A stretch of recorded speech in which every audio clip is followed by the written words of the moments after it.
നമസ്കാരം. ഇന്നലെ നടന്ന ജനവിരുദ്ധ ഹർത്താലിലെ ഏറ്റവും സങ്കടകരമായ കാര്യം ഇതിന് വന്ന ജാതീയ രൂപമാണ്. ദളിത് സംഘടനകൾ നടത്തിയ ഹർത്താലായതുകൊണ്ടാണ് ഈ ഹർത്താലിനെ എതിർത്തത് എന്ന തരത്തിൽ പലരും രംഗത്തിറങ്ങി.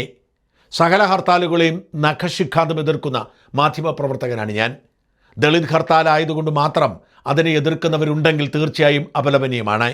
പ്രത്യേകിച്ച് നിരന്തരം ഹർത്താൽ നടത്തി ജനജീവിതം സ്തംഭിക്കുന്ന CPMകാർക്ക് ഈ ഹർത്താലിനെക്കുറിച്ച് മിണ്ടാൻ അവകാശമൊന്നുമില്ല.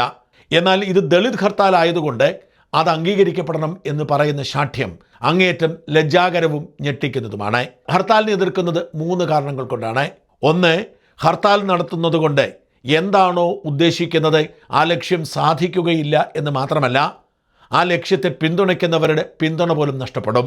ഇവിടെ നിതിൻ രാജിനെ പിന്തുണയ്ക്കുന്ന പൊതുസമൂഹം ഈ ഹർത്താലോടുകൂടി നിതിൻ രാജിന് നീതി വേണം എന്ന ചിന്തയിൽ നിന്ന് പിന്നോട്ട് പോവാം. 2, ഭരണഘടന ഉറപ്പു നൽകുന്ന സഞ്ചാര സ്വാതന്ത്ര്യം മൗലികാവകാശമാണ്. അത് തടയാൻ ഒരു ഹർത്താൽ നടത്തിപ്പുകാർക്കും അധികാരമില്ല.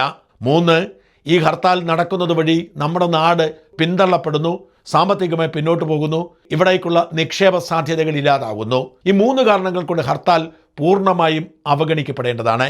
പ്രതിഷേധിക്കാൻ അവകാശമുണ്ട്, ആളുകൾക്ക് പ്രതിഷേധിക്കട്ടെ. പക്ഷേ മറ്റുള്ളവരെ കൊണ്ട് നിർബന്ധിച്ച് ഇത് ചെയ്യിപ്പിക്കുന്നത് ഉചിതമല്ല. എന്നിട്ട് അതിന് ദളിത് കവചം കൊടുത്ത് സംരക്ഷിക്കാൻ ശ്രമിക്കുന്നത് അങ്ങേയറ്റം ഖേദകരമാണ്. താൻ അണിഞ്ഞിരിക്കുന്ന കുപ്പായത്തിൻ്റെ ഉത്തരവാദിത്വം പുലർത്തിയ ഒരു പോലീസ് ഓഫീസർ തിരുവനന്തപുരം കണിയാപുരത്ത് ഹർത്താലുകാരെ നേരിടുകയും സഞ്ചാര സ്വാതന്ത്ര്യം അനുവദിച്ചു കൊടുക്കുകയും ചെയ്തു. ഒരു പെൺകുട്ടി പൊട്ടിത്തെറിച്ചുകൊണ്ട് രംഗത്ത് വന്നത് കണ്ടാൽ നമ്മൾ ഞെട്ടിപ്പോകും. തിരുവനന്തപുരത്തെ കാക്കിയുടെ ബലത്തിൽ സാധാരണക്കാരന് നെഞ്ചത്ത് കയറുന്ന പോലീസ് ഏമാമാരോടാ ചോദിക്കുന്നത്, നിന്റെയൊക്കെ അമ്മയുടെ വീടിന്റെ അടുത്ത കെട്ടുത്സവം കൊണ്ടുവന്ന യാത്രയാണോടാ ഹർത്താലിന് നടത്തിക്കൊണ്ടിരിക്കുന്നത്? റോഡ് ഒഴിച്ചിട്ടും വണ്ടി പറഞ്ഞു വിടാനെ കൊണ്ട്.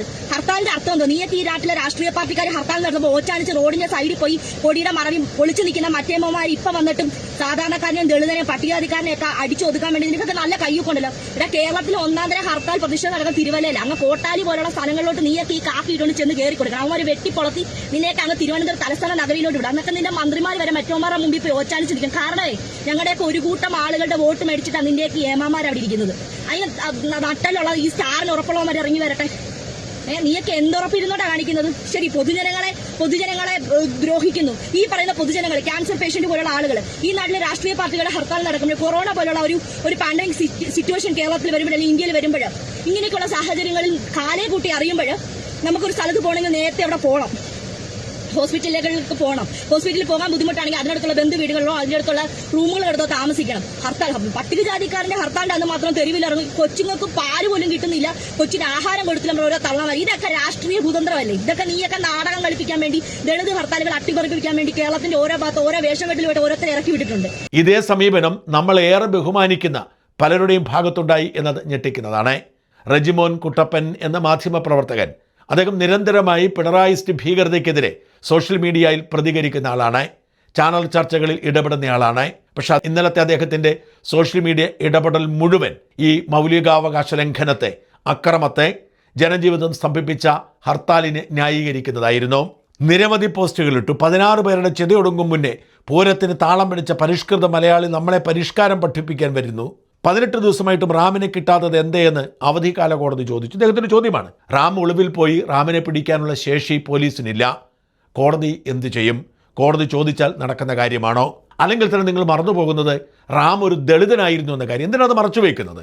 റാം ഒരു ദളിതനായിരുന്നു, പട്ടികജാതി പട്ടികവർഗ്ഗക്കാരനാണ്. അദ്ദേഹം ജാതി പറഞ്ഞിട്ടുണ്ട് എന്ന് പറയുന്നത് അതുകൊണ്ട് തന്നെ വിശ്വസനീയമല്ല. കേരളത്തിൽ ജനമുണ്ടോ? ഏത് ജനം? ഞാൻ അങ്ങനെ ഒന്നിനെ കണ്ടിട്ടില്ല. കേരളത്തിലെ ജനം തൊണ്ട പൊളിച്ചതും പൊളിക്കാത്തതുമായ കോൺഗ്രസ്, കമ്മ്യൂണിസ്റ്റ്, ഹിന്ദുത്വ, ക്രിസ്ത്യൻ, മുസ്ലിം വിഭാഗത്തിൽപ്പെടും. ബാക്കിയുള്ളവർ ഏതേലും ഇക്ക, ഏട്ടൻ, പേട്ടൻ, ബ്രോ ഫാൻസ് അസോസിയേഷൻ ഉള്ളവരും രാത്രിയിൽ ഇൻസ്റ്റ സബ്സ്ക്രിപ്ഷൻ ഉള്ളവരുമാണ്. കേരളത്തിൽ പൊതുജനം ഒന്നില്ല. ചുമ്മാതല്ലാതെ ഉണ്ടായിരുന്നുവെങ്കിൽ ആശാസമരത്തിൽ അവരെ കണ്ടേനെ, അട്ടപ്പാടിയിൽ മധുവിനെ രക്ഷിക്കാൻ കണ്ടേനെ, പാലക്കാട് രാംനാരായണനെ രക്ഷിക്കാൻ കണ്ടേനെ, പേരുക്കടയിൽ ബിന്ദുവിനൊപ്പം കണ്ടേനെ. ഞായറാഴ്ചത്തെ മാട്രിമോണി കോളവും TV പരസ്യവും ഞങ്ങളും കാണുന്നതാണ്. ആരാണ് ജനം എന്നും ആരാണ് ജാതിവാലുകൾ എന്നും ഞങ്ങൾക്കും അറിയാം. ഞങ്ങൾ 10% ഞങ്ങൾ ഇനിയും സമരം ചെയ്യും. ഇത്തരത്തിൽ നിരവധി പോസ്റ്റുകളാണ് ഇന്നലെ റെജിമോൻ കുട്ടപ്പൻ മാത്രം ഇട്ടത്. മാലാ പാർവതി ഇങ്ങനെ എഴുതി: ഹർത്താൽ ഒരു സമരമാർഗമായി ഇന്ത്യയിലെ രാഷ്ട്രീയ പാർട്ടികൾ എക്കാലത്തും സ്വീകരിച്ചിട്ടുണ്ട്. ദളിത് പാർട്ടികളല്ലേ, അവരെന്ത് ചെയ്യാനാ എന്ന നിലയിൽ ചിലരെങ്കിലും ഇന്നത്തെ ഹർത്താലിനെ കണ്ടു. സാധാരണ ഹർത്താൽ പ്രഖ്യാപനം വന്നാൽ മുൻകരുതലുകൾ എടുക്കാറുണ്ട്. എന്താ ചെയ്യേണ്ടത് എന്നെല്ലാവരും അറിയുകയും ചെയ്യാം. അങ്ങനെയൊന്നും ഇവിടെ ഉണ്ടാകാത്തത് എന്തുകൊണ്ടായിരിക്കും? നിധിൻ രാജിൻ്റെ മരണം ചിലരുടെ മാത്രം ദുഃഖമാണ് എന്ന് തെളിയിക്കുന്ന പ്രതികരണമാണ് പലരിലും കണ്ടത്. സമരത്തിന് അയിത്തം കൽപ്പിച്ച് പല ജാതി കോമരങ്ങളുടെയും പ്രതികരണം കണ്ടു. സമരം ഒരു പ്രതിഷേധ മുറയാണ്. അത് കേരളത്തിൽ നടന്ന ആദ്യ സംഭവം എന്ന നിലയ്ക്കുള്ള വിചാരണകളോട് യോജിപ്പില്ല. നിധിൻ്റെ മരണം ഒരു ഗൗരവമായ പ്രശ്നമാണ്. ഇൻസ്റ്റിറ്റ്യൂഷനുകളിലും മറ്റ് പലയിടങ്ങളിലും ഇക്കാലത്തും വംശാധിക്ഷേപം നടക്കുന്നുണ്ട് എന്നതും ഉറക്കെ പറയേണ്ട കാര്യമാണ്. നിധിൻ്റെ മരണത്തിന് കാരണക്കാരവരെ അറസ്റ്റ് ചെയ്തിട്ടില്ല എന്നത് ആർക്കും ഒരു പ്രശ്നമല്ലാത്തതുപോലെ വംശീയതയുടെ വിഷയം ചർച്ച ചെയ്യുമ്പോൾ കേരളം മുന്നോട്ട് പോകുന്നത് എന്ന് തോന്നുന്നു. ഈ ഹർത്താൽ ആവശ്യമായിരുന്നു എന്ന് തോന്നൽ കാരണവും ഇതാണ്.